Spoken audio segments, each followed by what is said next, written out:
So you've mentioned a couple of times, Jeremy, like I don't blame Shelton for the record in Pittsburgh. Totally agree. Totally get that. I would strongly encourage nobody to go and look up what the offensive record was in Pittsburgh, even though Shelton has a background as hitting coach. It's not exciting. Does Shelton deserve credit for the development of young players at the MLB level in Pittsburgh, right? And so obviously not a hitter, but Paul Skeens showed up in Pittsburgh and is a top 3 pitcher on the planet. There's guys like Brian Reynolds or O'Neal Cruz. Brian Reynolds not a young guy, but O'Neal Cruz, like these are guys who have performed well under Shelton. And so while we're not holding him accountable necessarily for the overall talent deficit in Pittsburgh, do you give him credit for any positive developments in young players under his kind of stewardship while he was manager of the Pirates? I'd say Reynolds is like the go-to example because he's had both his All-Star appearances as well as Shelton was the manager there. I mean, he's become a 20 home run on average hitter while Shelton was there. I think that's the easy example. But when you go beyond that, because I feel like O'Neal Cruz is a guy who, when he was a prospect, his ceiling was super high. And we look at what he's been able to do in the major leagues, and it's just not meeting that ceiling that was set for him. And he's been kind of just passable. He had to move from shortstop to center field because his defense was so spotty at shortstop. So it's such a harder example to pick at because just take David Popkins and what he's done with Toronto, for example, compared to what he's done with the Twins.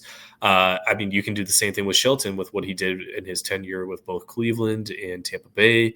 So, they're easier examples to pick out when they're the hitting coach full-time, but when it's manager, you have so much more on your plate where you got maybe 1 or 2 examples right here where it's easy to say, yes, Shelton probably had some influence on Reynolds improving as a hitter when you look at his numbers from his rookie year and then the COVID shortened season to what he was able to do from 2021 to 2024. And then what happened after Shelton was fired this year. Right on. Yeah, I guess my thoughts are the manager probably gets more credit than he deserves when something goes right, and more blame than he deserves when something doesn't go right. How many different people are involved in the development of Luke Keeschel between getting to AAA and maturing and hitting his prime? It's dozens and dozens and dozens, right? And that includes the managers at levels, the hitting coaches and managers, the instructors during spring training, the positional guys defensively, the guys in the clubhouse with you, right? Like, I think you talk about Pablo Lopez being a good leader, right? We've talked too much on the show about Carlos Correa's leadership, good or bad, right? And so when you have that title as manager, you just get more credit than you deserve, and you get more blame than you deserve, and that's entirely normal. I'm not going to say Paul Skeens is great because of Derek Shelton. That's crazy.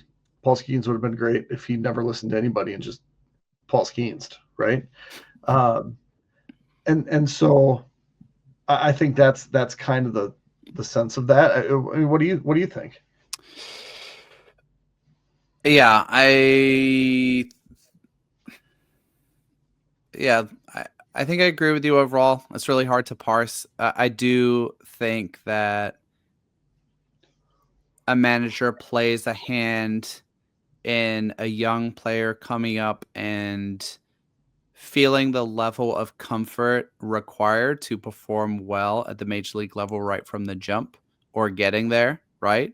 The manager is going to have input there. The manager is going to, let's put it this way, to provide the conditions for the player to thrive, right? And we want to stay away from that word culture, but whether that's like a conversation after something goes wrong, whether that's it's emotional intelligence, I think, right? That helps players to thrive when they get up. And